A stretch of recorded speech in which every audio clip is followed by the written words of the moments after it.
ఓం పూర్ణమదః పూర్ణమిదం పూర్ణాత్ పూర్ణముదచ్యతే పూర్ణస్య పూర్ణమాదాయ పూర్ణమేవావశిష్యతే.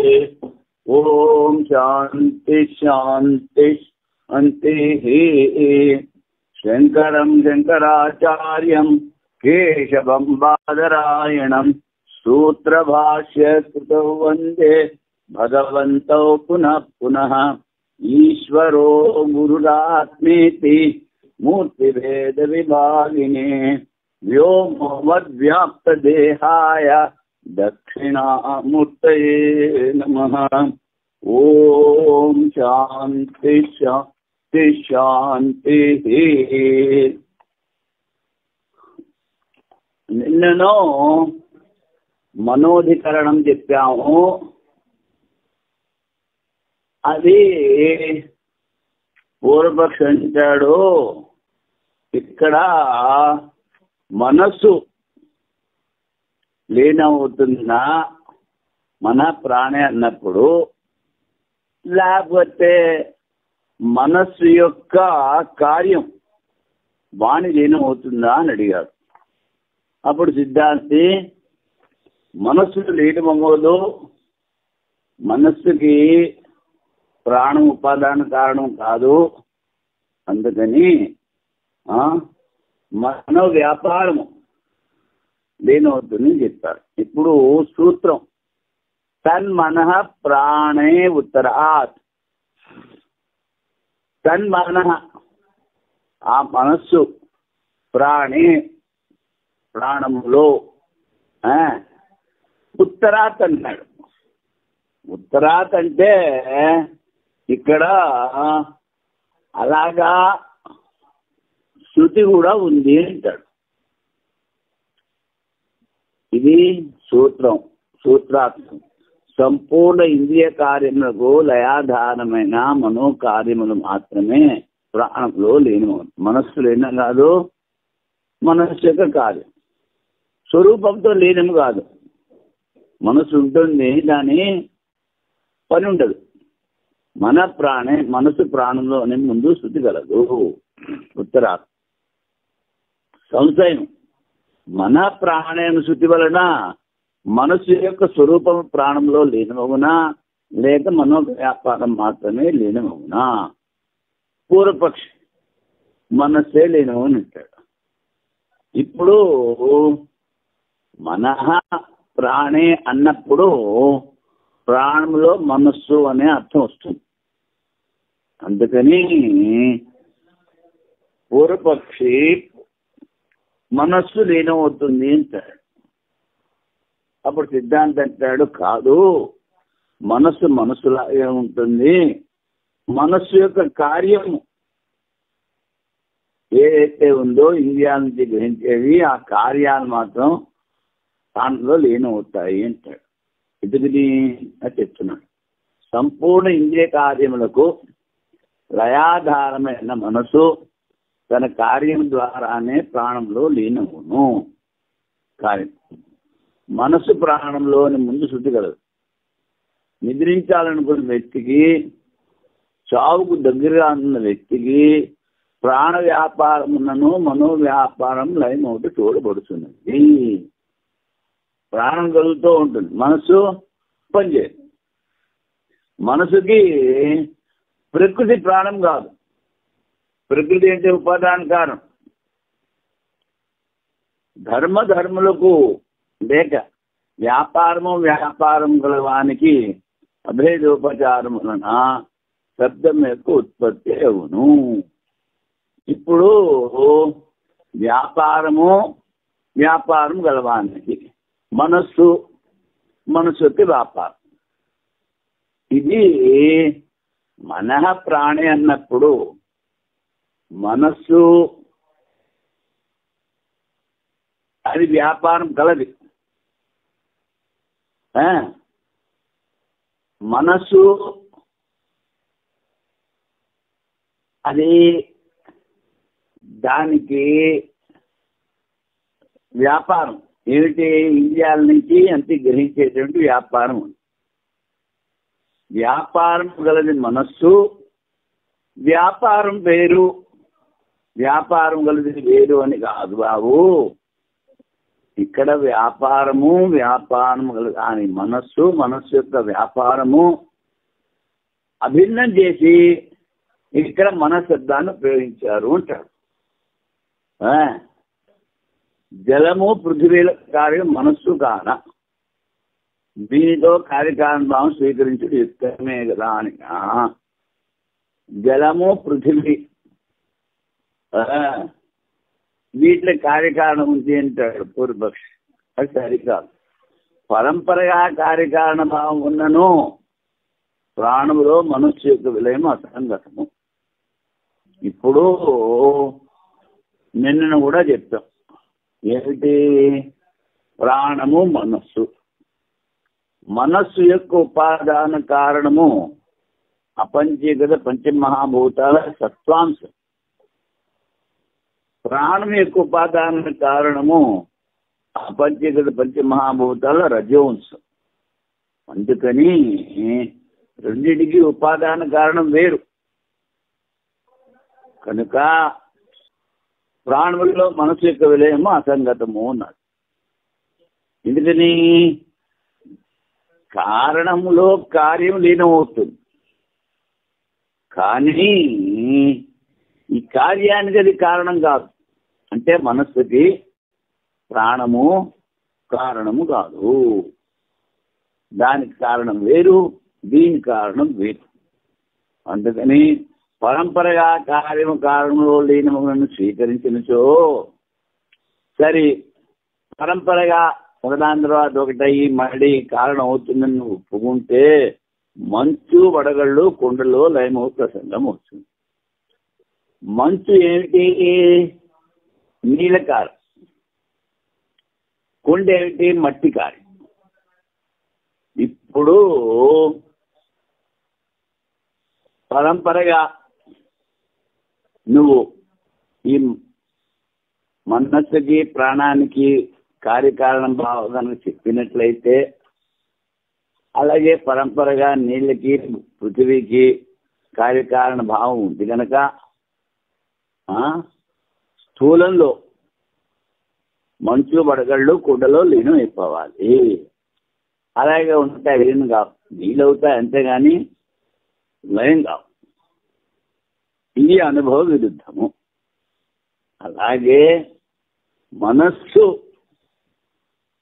ప్రాణంలో లీనం కాదురా బాబు, మనస్సు యొక్క కార్యం మాత్రము లీనమవుతుంది. ఇప్పుడు అధ్యక్షాధికరణం. ఇక్కడ సంగతి ఏమిటి?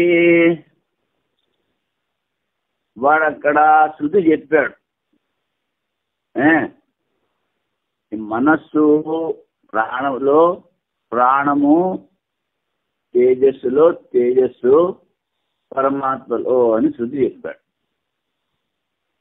అది విచారం చేస్తారు. ఈ ప్రకారం ప్రాణములో మనోవ్యాపారం లయమవునట్లు తేజస్సులో ప్రాణవృత్తి, తేజస్సు అంటే జీవుడు ఇక్కడ అనుదృష్టాన్ సంగతి కారణం వలన ఈ అధికరణము మొదలైనది. ప్రాణ తేజసి అంశుతిలో తేజస్ శబ్దము ఈ అధికరణము విచారణీయ విషయం. సంశయం ముందు వినబడు శృతివాక్యానుసారము ప్రాణం యొక్క లయము తేజస్సులో స్వీకరించలేనా లేక జీవునిలోనా అని సంశయము. పూర్వపక్షం శృతార్థం రోజుల అశృతార్థం కల్పన చేయడం న్యాయ విరుద్ధం. ఏది ఎలాగ వినిపిస్తుందో అలాగే అర్థం చెప్పాలి, లేని అర్థం చెప్పకూడదు అంటాడు. అది న్యాయానికి విరుద్ధం. తేజస్సులో ప్రాణం యొక్క లయం స్వీకరించలేదు అంటే అప్పుడు సిద్ధంగా ఏవం ఆత్మానం అంతకాలే సర్వే ప్రాణ అభిజమాయంతి ఎత్ర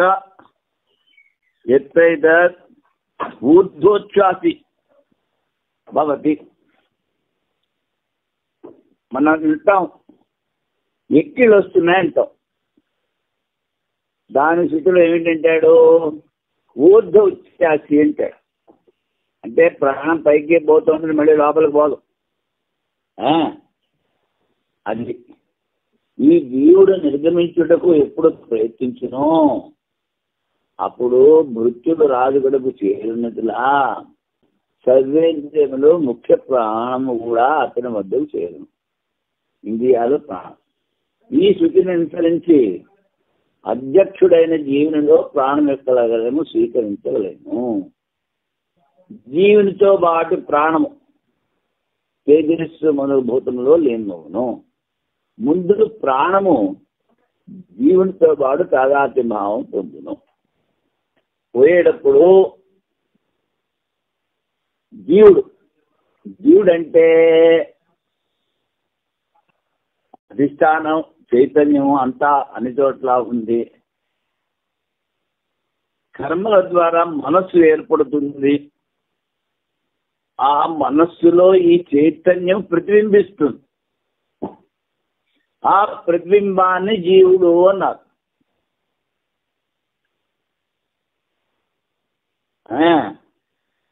అందుకని అది ప్రతిబింబము. ముందేం చెప్పాడు, జీవునిలో ప్రాణం యొక్క లయము. ప్రతిబింబమైనా ఆ చైతన్యం ప్రతిబింబిస్తుంది కదా, ఆ ప్రతిబింబంలో ఈ ప్రాణం లీనవుతుంది. జీవునితో పాటు ప్రాణము తేజస్సు మనోభూతంలో లీనమవును. ఈ జీవుడు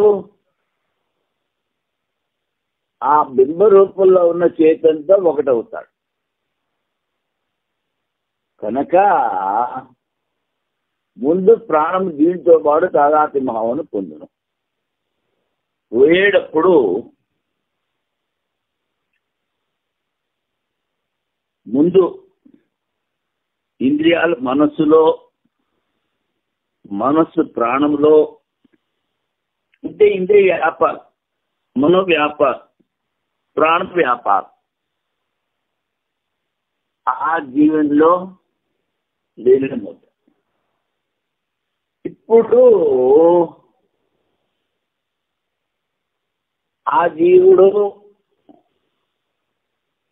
ఈ స్థూల శరీరాన్ని వదిలిపెట్టేసేసి ఆ సూక్ష్మ రూపంలో ఉంటాడు కనుక పైకి వస్తాడు శరీరం వదిలిపెట్టి. అప్పుడు వాడికి స్పృహ ఉండదు.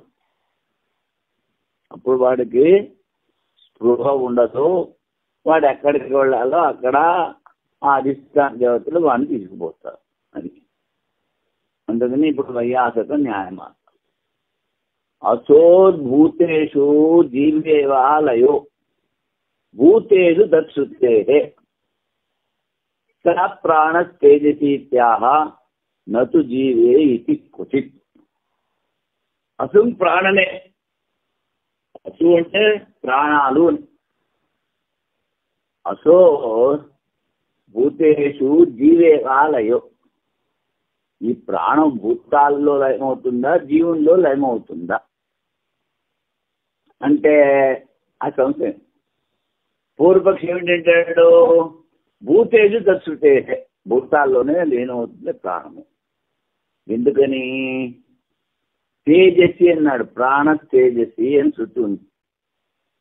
నటు జీవే, జీవుల్లో కాదు భూతాల్లోనే లీనమవుతుంది అని శుద్ధిని కూడా చెప్పాడు పూర్వపక్షి. అప్పుడు సిద్ధాంతి చెప్తున్నాడు, ఏవం ఆత్మానం ప్రాణాయంతి శృతే జీవే లీత్వా సహ ఏతేన పునర్భూతేషు లీయతే. బాబు భూతంలో లీనమవుతుందని చెప్పావు, అది డైరెక్ట్ గా కాదు. ముందు జీవుల్లో లీనవుతుంది, తర్వాత భూతంలో జీవమవుతుంది. ఎందుకని ఏవం ఆత్మానం ప్రాణాయంతి, ప్రాణాలు ఆత్మ జీవుని పొందుతాయి. శృతి జీవే లీత్వ, ఆ ప్రాణము జీవునిలో లయమయ్యి సహా జీవుడు ప్రాణము రెండు కలిసి పునర్భూతేషు లేస్తే మళ్ళీ భూతాల్లో లీనమవుతుందని చెప్పారు. అది ప్రాణము జీవునిలో లయమవునా లేక భూతములలో లయమవునా ఈ సంశయం. పూర్వపక్షం భూతములలో లయమవును. ఎందుకని? ప్రాణ తేజస్ అంటే పంచభూతాల్లో ఒక భూతం. ప్రాణము తేజస్సులో లీనమవును, శృతి ద్వారా తేజస్సులో లయమవును అని పూర్వపక్షం అంటారు. అప్పుడు సిద్ధాంతం ఏవమేవం ఆత్మానమని శృతి వలన జీవాత్మలో ప్రాణం లయమవును అని తెలియచున్నది. మొదట జీవునిలో లయమయ్యి జీవునితో పాటు ప్రాణము తేజస్సు మొదటి భూతంలో లీనమవును. అది దీనికి పూర్వపక్షం ఏమిటంటాడు? ప్రాణం భూతాల్లో లీనమవుతుందంటాడు. అలా కాదురా బాబు, ప్రాణం జీవులో లీనమవుతుంది, ఈ జీవుడు ప్రాణం కాదు అప్పుడు భూతాల్లో లీనమవుతాయి, భూతంలో లీనమవుతాయి అని చెప్పాడు. ఇంతే పూర్వపక్షి సిద్ధాంతికి తేడా. ఇప్పుడు భారతీయ దీక్షల వారి వ్యాఖ్య దేనిలో 11 ఇంద్రియములు లీనమైనవో ఆ ప్రాణం తేజస్సు జలము అనురూప భూతములలో వ్యాపారంతో లీనమవును, కానీ జీవనంలో లయం కాదు. ఇప్పుడు 5 జ్ఞానేంద్రియాలు, 5 కర్మేంద్రియాలు, ఒక మనస్సు, ఈ 11 ప్రాణంలో లీనమవుతాయి. దేనిలో 11 ఇంద్రియం లీనమైనవో ఆ ప్రాణం తేజస్సు జలము అనురూప భూతములలో వ్యాపారంతో లీనమవును.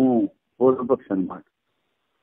ఆ ప్రాణము భూతాల్లో లీనమవుతుంది అంటాడు, కానీ జీవుల్లో లయం కాదు. ప్రాణ తేజస్సి అని శృతి ఉంది కనుక ప్రాణము తేజస్సులో భూతంలో లీనమవుతుంది అని శృతి ఉంది అంటాడు పూర్వపక్షం. అప్పుడు సిద్ధాంతం ఏవమేవం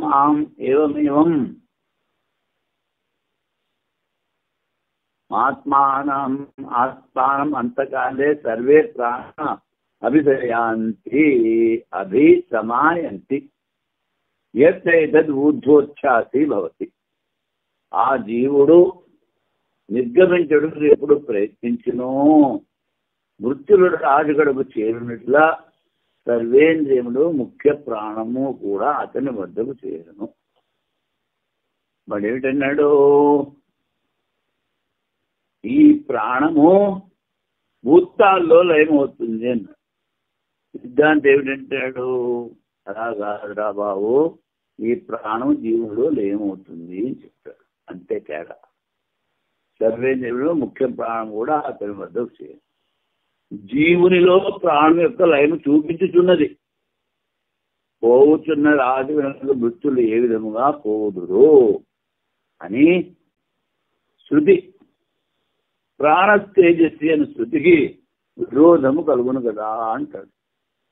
కాదు, జీవునితో పాటు తర్వాత తేజస్సు మొదలు భూతములలో లీనమగునని వ్యాఖ్యానం చేయవచ్చును. ప్రాణ తేజస్వి అన్నప్పుడు ప్రాణము భూతముల్లో అని అర్థం చెప్పాలి కదా. అంటే ఏం పర్వాలేదు, ఆ ప్రాణము జీవునితో పాటు భూతాలతో లయమవుతుంది అని చెప్పాలిరా అంటాడు. అందువలన మొదట ప్రాణము జీవుల్లో లయమవుతుంది, తర్వాత దాని ద్వారా భూతములలో లయమవును. ఇప్పుడు దీనికి సూత్రం సో అధ్యక్షే తదు ఉపగమాదిభ్య. సో దేని ప్రసంగం జరుగుతోంది? ప్రాణం. ఆ ప్రాణము అధ్యక్షే అంటే జీవునిలో. అలాగా ఉపగమం అలా చెప్పారు. ప్రాణము వ్యాపారరహితమైన జీవునిలో ఉండును. అది జీవుల్లో చేరుట, జీవుని వెనుక పోవుట, జీవునిలో ఉండుట అనే స్థితిలో వినబడుతుంది. ప్రాణం జీవుని వెనకాలే ఉంటుంది. ఏవమేవం ఆత్మానం,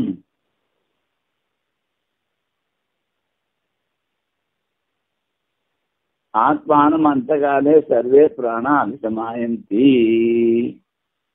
ఆత్మని అంటే జీవుని, ఇక్కడ ఆ ప్రాణాలన్నీ చేరుతాయి. ఈ ప్రకారం అంతకాలంలో అన్ని ప్రాణములు జీవాత్మలో చేరును. ఆత్మానం అంటే నిర్గుణమైనటువంటి ఆత్మ కాదు. ప్రసంగంలో ఇక్కడ జీవుని చెప్తున్నాం కాదు, జీవునిలో. ఇది ఉపగమనము, చేరుట. ఉపగమాత్ అని సూత్రులు చెప్పారు. తం ఉత్క్రామంతం, ఆ జీవుడు నిర్గమించినచో ప్రాణము కూడా వాడి వెనుకే నిర్గమించును. ఇది అనుగమనం. ఉపగమనము అనుగమనము. స విజ్ఞానో భవతి. విజ్ఞానం అంటే ఇక్కడ జీవుడు, జీవునిలో ఉండుట అని అవస్థానము. ఈ కారణం వలన ప్రాణము జీవనంలో లీనమవును. ప్రాణము భూతాల్లోగా జీవుడు. ఇక్కడ పూర్వపక్షములో తేజశబ్ద ముఖ్యాత్మ, సిద్ధాంతంలో సూక్ష్మభూతముల లోపల ఉన్న జీవుడు తేజశబ్దములకు ఉపలక్షణం. తేజస్ అంటే జీవుడు. తద్గ్రాహకత్వది, తదితర గ్రాహకత్వం ఉపలక్షణం. ఉపలక్షణానికి డెఫినేషన్ చెప్తున్నారు, నిర్వచనం. దాన్ని గ్రహిస్తుంది, దాని ఇతరాన్ని కూడా గ్రహిస్తుంది. అది ఉపలక్షణం అన్నాడు. అందుకని తేజస్సు అంటే జీవుడు, తేజస్సు శబ్దానికి ఉపలక్షణం. తేజస్సు తీసుకోవాలి, జీవుడు తీసుకోవాలి. ఎందుకని ఉపలక్షణం అంటే అది తీసుకోవాలి, దాంతోపాటు ఇంకొంచెం తీసుకోవాలి. ఇప్పుడు సూణో ధావతి అన్నారు. ఎరుపు పరిగెడుతోంది అంటూ. ఎరుపు రంగు ఎక్కడా పరిగెడుతుందా? ఎరుపు రంగుతో ఉన్న కారో, ఎరుపు బట్టలు వేసుకున్న మనిషో ఏదో పరిగెడుతుంది. అంటే ఎరుపు అన్నప్పుడు అది ఉపలక్షణం. ఎరుపుతో పాటు ఇంకొంచెం ఏదో తీసుకోవాలి. అలాగే ఇక్కడ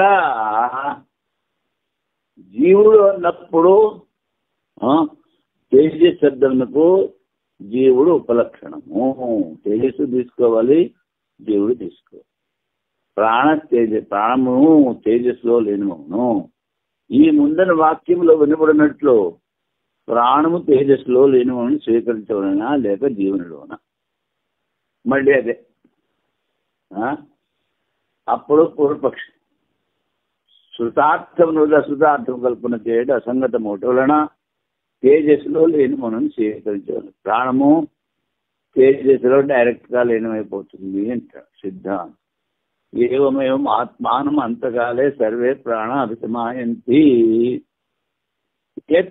ఊర్ధ్వోచ్ఛాసి భవతి. జీవుడు నిర్గమించడానికి ఎప్పుడు ప్రయత్నించినో అప్పుడు వృత్తుల రాజుగణకు చేరినట్లు సర్వేంద్రియములు ముఖ్య ప్రాణము కూడా అతను వద్దకు చేరు. తం ఉత్క్రామంతం, ప్రాణో అనుత్క్రామతి. తం జీవం, ఆ జీవుడు నిర్గమించేటప్పుడు పోయేటప్పుడు ప్రాణం కూడా వాడు వెనకాల పోతుంది. నిర్గమించిన జీవుని వెనుక ప్రాణం నిర్గమించు.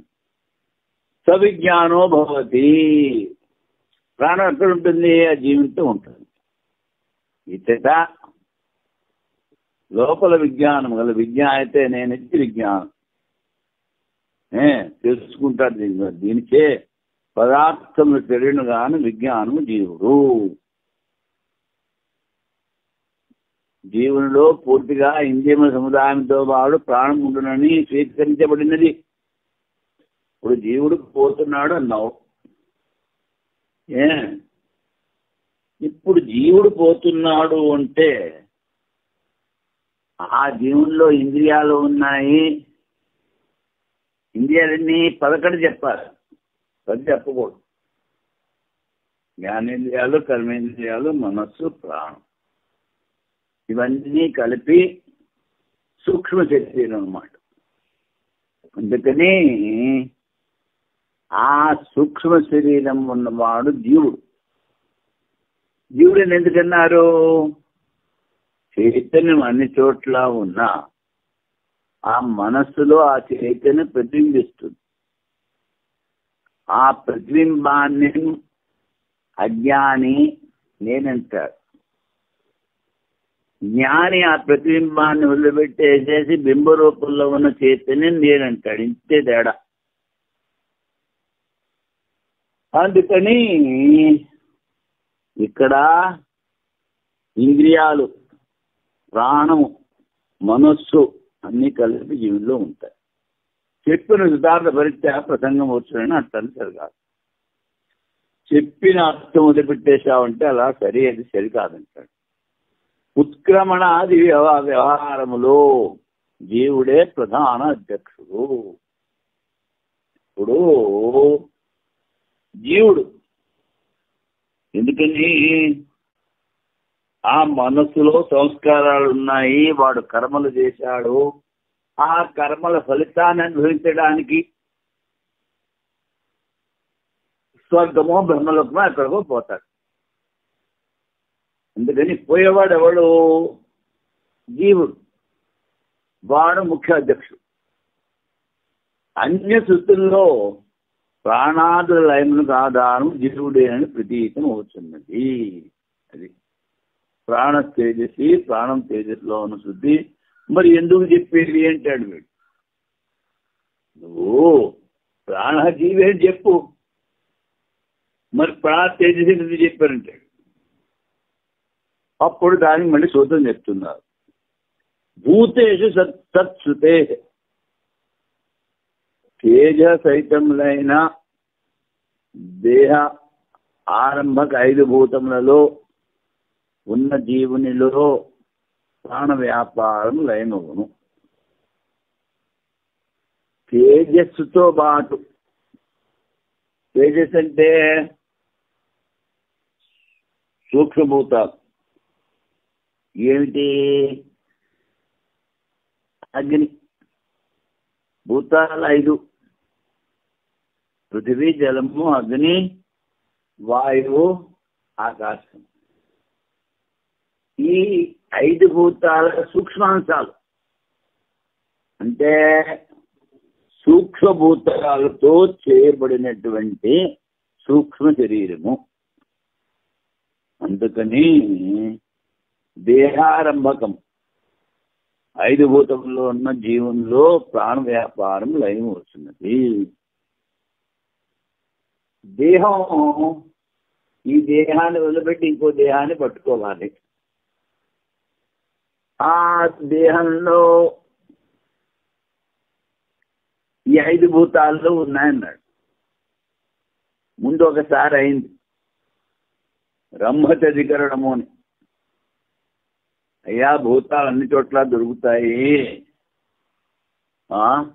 ఈ భూతాలు ఎందుకు వాడు తీసుకుపోవాలంటాడు, ఈ సూక్ష్మభూతాలు. అప్పుడు చెప్పారు, నాయన భూతాలు అన్ని చోట్ల దొరుకుతాయి కానీ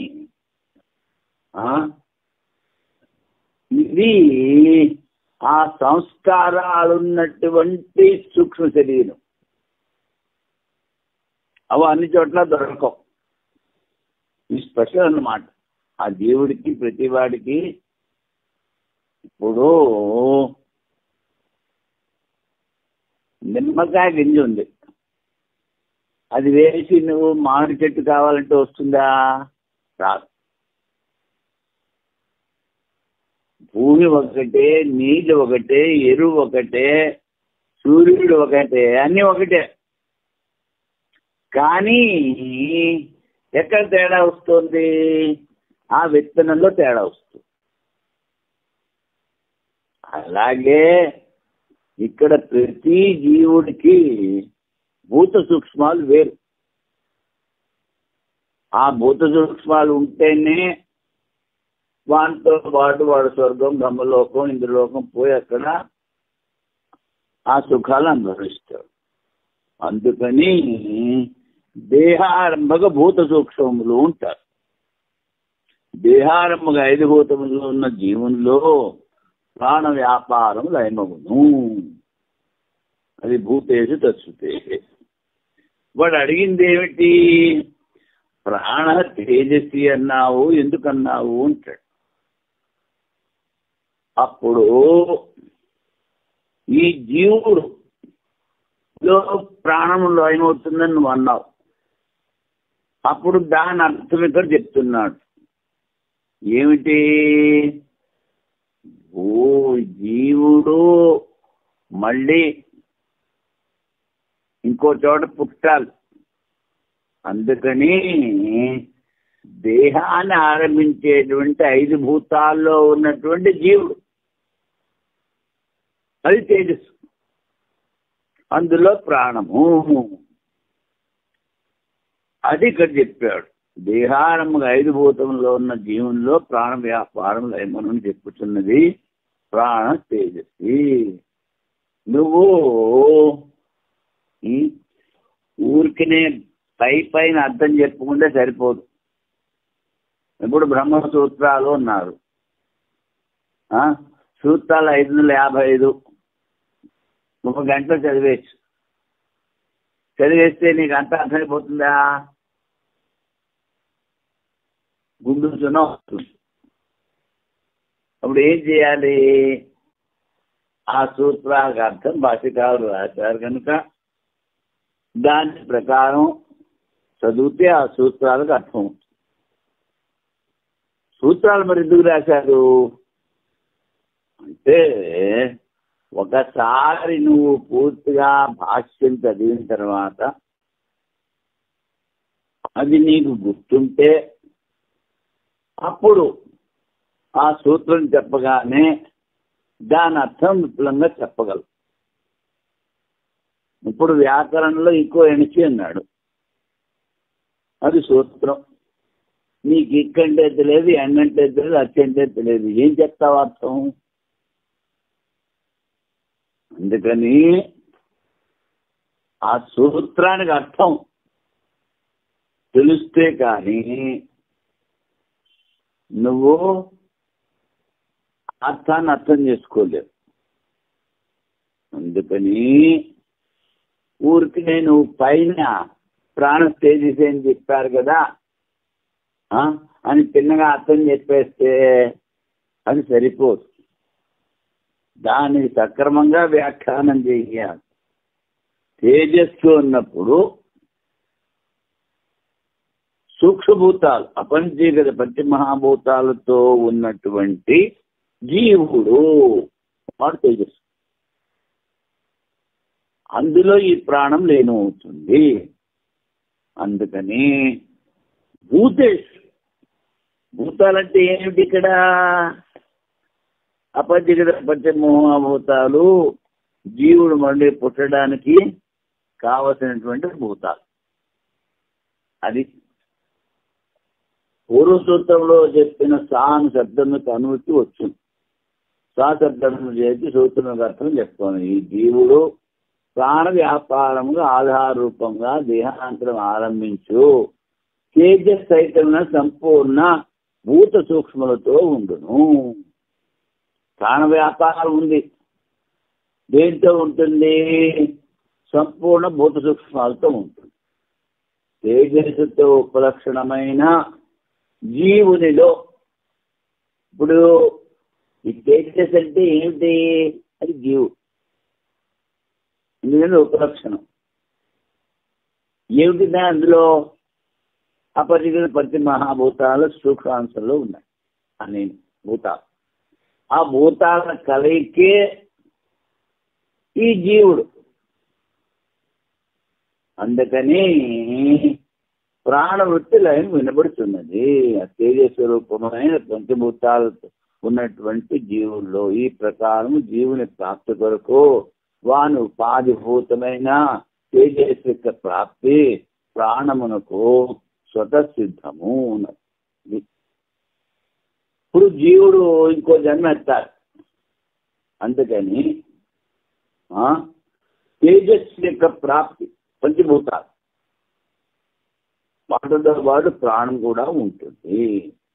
కేవలం తేజస్సులో ప్రాణ వ్యాపారం లయము స్వీకరించవలని నిజంగా ప్రాణ తేజస్థితిలో కేవలం తేజశబ్దం మాత్రమే వినిపిస్తున్నది. మళ్ళీ పూర్వపక్షి ఆ ప్రాణ తేజస్సు ఏం చెప్పారు కనుక నువ్వు కేవలం తేజస్సులో ప్రాణం అని చెప్పాలి అంటాడు అర్థం. అప్పుడు నైకస్మిన్ దర్శయతో ఇప్పుడు పంచభూతాలతో ఉంది శరీరం. అదే పంచభూతాలతో సూక్ష్మ శరీరము. ఒక భూతం పోయి మిగిలిన భూతాలు ఉండిపోతాయా? ఉండవు. సూక్ష్మ శరీరము ఇంకో శరీరాన్ని గ్రహిస్తుంది అంటే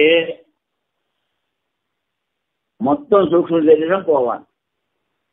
ఆ సూక్ష్మ పంచభూతాలు ఉన్నాయి. నువ్వు తేజస్సు అని పట్టుకు వేళ్లాడితే అది కుదరదు. అది నా ఏకస్మిన్ ఒకే ఇంద్రియంలో ఒకే భూతంలో చెప్తే కుదరదు. ఇంటిని అలా కనిపిస్తుంది. మరణావస్థ నుండి శరీరాంతం ప్రవేశించు కాలమున కేవలం తేజస్సు మాత్రమే ఉండును కానీ కాదు. దేహము పాంచభౌతికం అవటం వలన 5 భూతములు దానిలో ఉండదు. ఈ అర్థమునే శృతి మరియు స్మృతి ప్రతిపాదిస్తుంది. తేజశబ్దము శృతి మరియు స్మృతి అనురోధం వలన పంచమహాభూతుల ఉపలక్షణమని తెలుసుకొనలేము. అది దేహాంతర్ప్రాప్త మనలో కేవలం తేజస్సుతో మాత్రమే జీవుడు ఉండడు. దేహము పాంచభౌతికంగా చూడబడుతుంది. ఈ అర్థము బ్రహ్మత్యధికరణములో ప్రశ్నోత్తరము ద్వారా చూపబడను. ఇప్పుడే చెప్పారు బ్రహ్మత్యధికరణము. ఇప్పుడు ఏంటంటాడు? పంచభూతాలు ఎక్కడ కావాలంటే అక్కడే దొరుకుతాయి. నువ్వు మళ్ళీ స్పెషల్గా ఎక్కడి నుంచి ఈ సూక్ష్మభూతాలను ఎందుకు తీసుకుపోతున్నావు? ఆ దేవుడు స్వర్గం పోతే అక్కడ కూడా భూతాలు ఉన్నాయి కదా అని చెప్పాడు. అప్పుడు చెప్పాడు, బాబు ఇవి ఆ జీవుడికి స్పెషల్ విశేషం. ఎందుకని? పంచభూతాలతో ఏర్పడింది మనస్సు. మరి అందరి మనస్సు ఒకటేనా?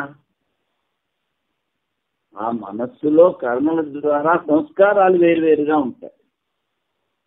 ఆ సంస్కారాలకి ఆ కర్మలకి అనుగుణంగా వాడికి ఫలితం రావాలి. అందుకని నువ్వురికి ఇక్కడ ఉన్న పంచభూతాలు తీసుకుని అక్కడ పెట్టేసావనుకో, ఆ మనసు ఒకటే అవుతుంది. అందులో ఏమీ సంస్కారాలు ఉండవు, కర్మలు ఉండవు. మరి ఏం ఫలితం ఇస్తావు? అందుకని ప్రతి వాడికి ఈ సూక్ష్మభూతాలు విశేషం. ఇది బ్రహ్మత్యధికరణలో చెప్పారు. అంటే 4వ అధ్యాయం మొదటి సూత్రం అనుకుంటా, లేకపోతే 3వ అధ్యాయం మొదటి సూత్రం, 4వ అధ్యాయం మొదటి సూత్రం. ఇప్పుడు ఆశృత్యుపక్రమాధికరణము.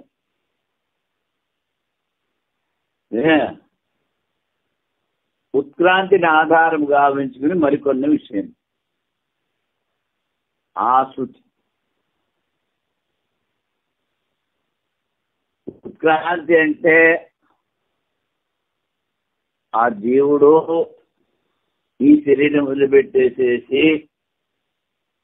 కర్మఫలాన్ని అనుభవించడానికి ఇంకో చోట పోతాడు. దాన్ని ఉత్క్రాంతి అన్నారు. దేహం నుండి ఉత్క్రాంతిపై విచారం చేయబడం అది విషయం. దేహం నుండి నిర్గమన అజ్ఞానాలకు మాత్రమే ఉన్నా, లేక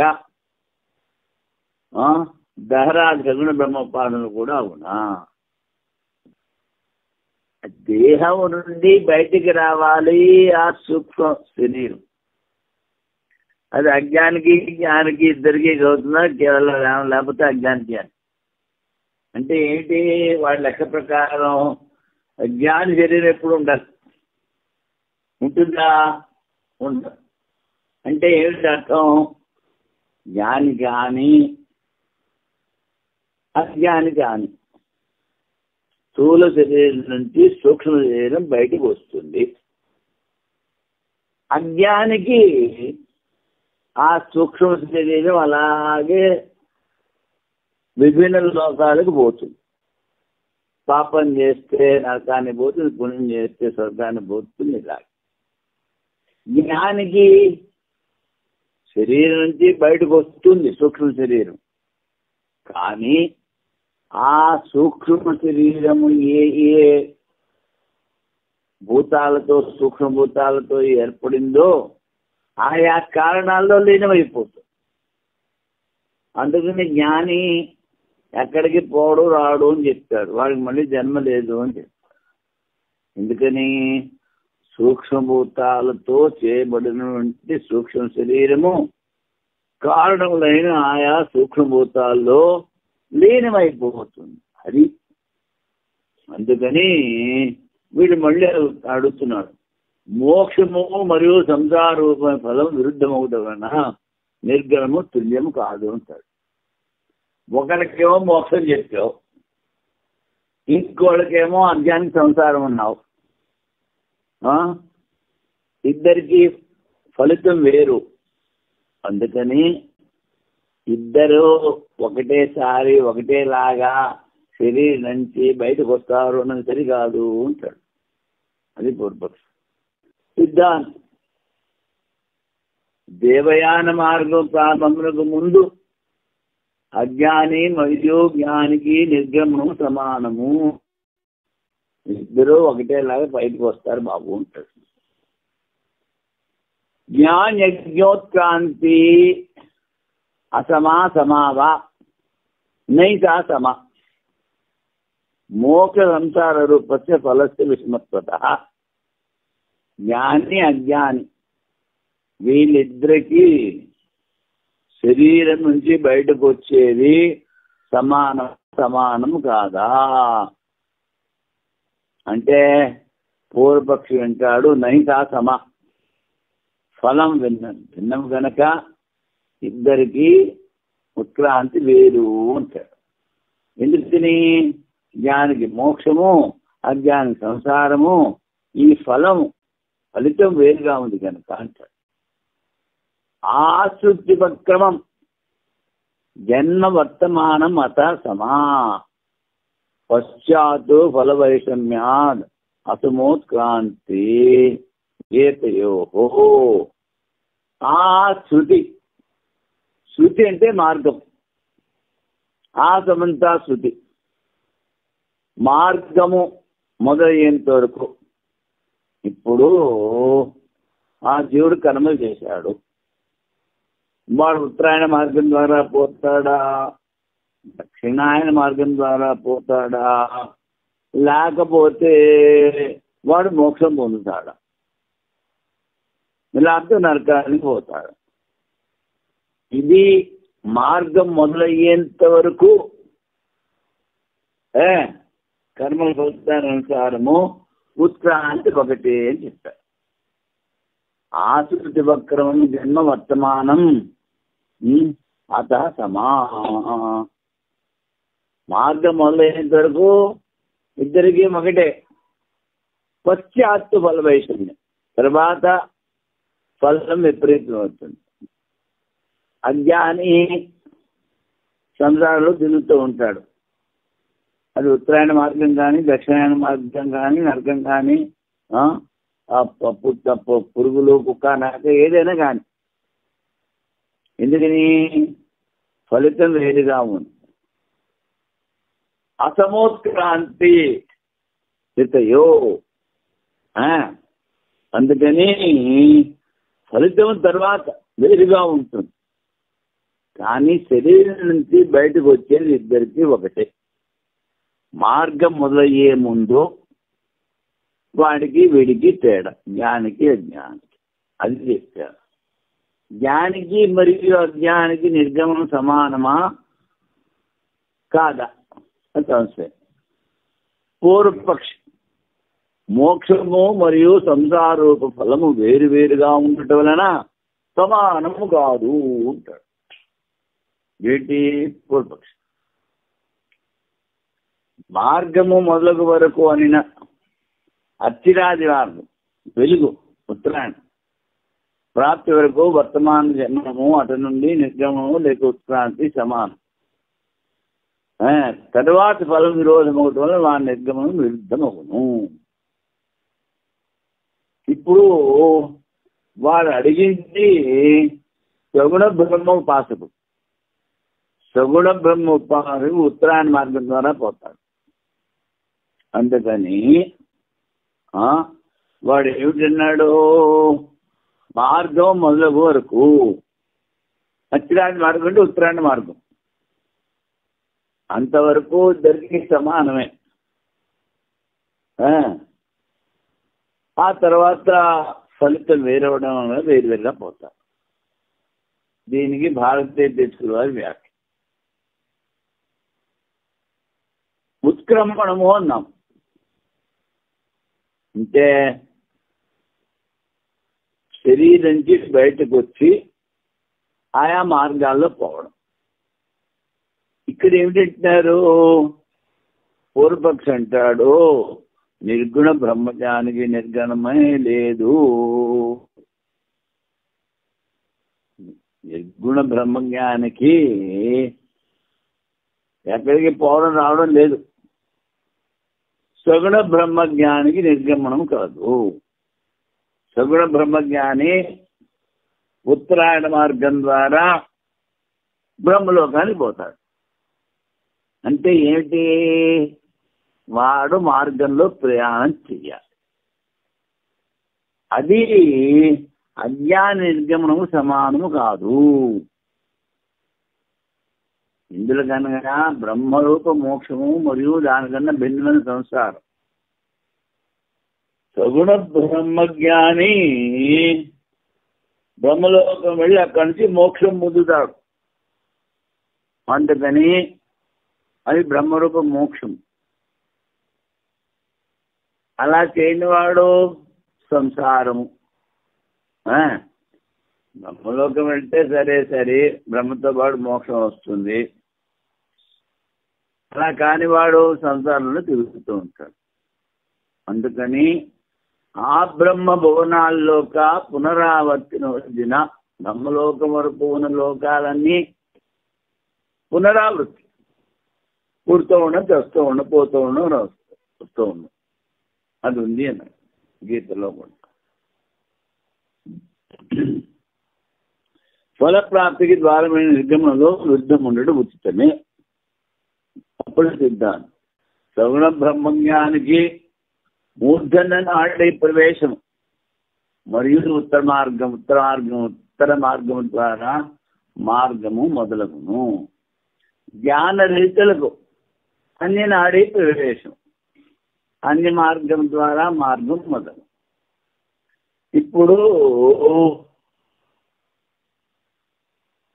సగుణ బ్రహ్మజ్ఞానికి హృదయంలో 101 నాడులున్నాయి. ఒక నాడి ఇలా పైకి వస్తుంది. ఆ హృదయ దేశం నుంచి కంఠంలోకి వచ్చి, కంఠంలో నుంచి కొండ నాలికలోకి వచ్చి, కొండ నాలిక నుంచి ఆ తలకాని బదులు కొట్టుకుని సహస్రారం దాకా వస్తుంది. వాడు పోయేటప్పుడు తల బీస్తుంది. అక్కడి నుంచి ఆ జీవుడు చిన్నగా బ్రహ్మలోకాన్ని పోతాడు ఉత్తరాయణ మార్గం. అందుకే చెప్పారు మూర్ధన్య నాడి ఒకటే నాడిది ముద్ర మార్గం. జ్ఞాన రహితులకు అన్య నాడి.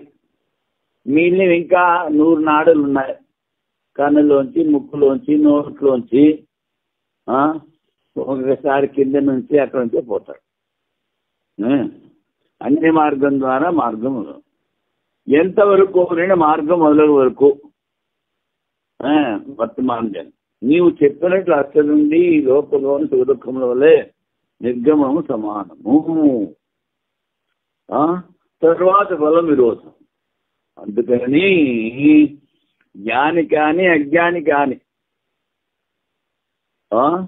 జ్ఞాని అంటే సగుణ బ్రహ్మజ్ఞాని ముద్దన్న అంటారా బయటకు వస్తాడు, ఉత్తమ మార్గంలో పోతాడు. మిగిలిన వాళ్ళు బయటకు వస్తారు. మరి సమానం ఏమిటి? సమానం అంటే ఆ ఇంద్రియాల మనస్సు ప్రాణములో, ఆ ప్రాణం తేజస్సులో లీనమవుతుంది, అప్పుడు బయటకు వస్తాము అన్ని కాదు. అది